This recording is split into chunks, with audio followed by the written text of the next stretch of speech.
recently from NerdWallet revealed that perhaps millennials are not going to be able to retire until their 70s based on what they're making out of college and how much debt they're coming out of college with.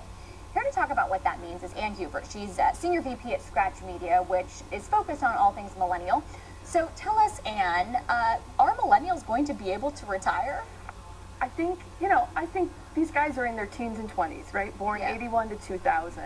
They're not yet thinking about retirement in a tomorrow kind of way.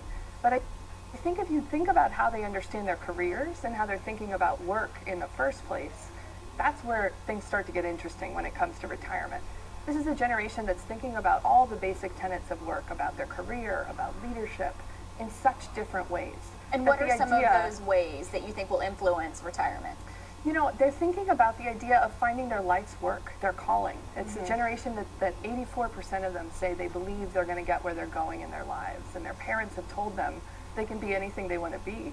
And so they're really gearing their work and their lives to exploring what they want that to be, how to find their life's work. Yeah. So when you've organized your career around that, around finding your life's work, I think the idea of retirement's a totally different thing, because it's not about checking out of the dues that you've paid, but it's rather about actually getting to do your life's work, and what's at the end of that rainbow, something maybe very different than for previous generations. So do you think this generation will change the paradigm of retirement? I do. I think this generation is changing the paradigm of so many things across industries, institutions, governments. These guys are remaking the world in their image.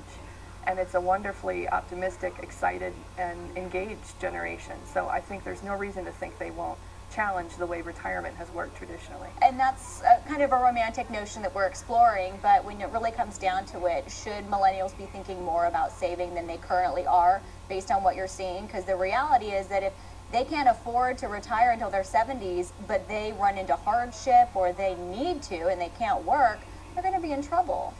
It's true. This is sort of the best of times to be young and also the worst of times. I mean, this is a generation that's more indebted, more underemployed, more educated than any in history, and yet they're being met by conditions in the world that are pretty tough. So as they think about how to reconcile this vision of who they can be in the world with some of the harsh realities that they're met with, I think it's not an easy setup. So I think they are thinking and do need to be thinking about their financial lives, and increasingly we're seeing people who are in the workforce in a full-time way participating in things like 401k programs, interested in savings assets where available, or savings instruments, but it's a tough situation out there. So I think there's more to be done. Thank you so much, and great Thank insights. you. Thanks for coming on. Great to be here. Thank you.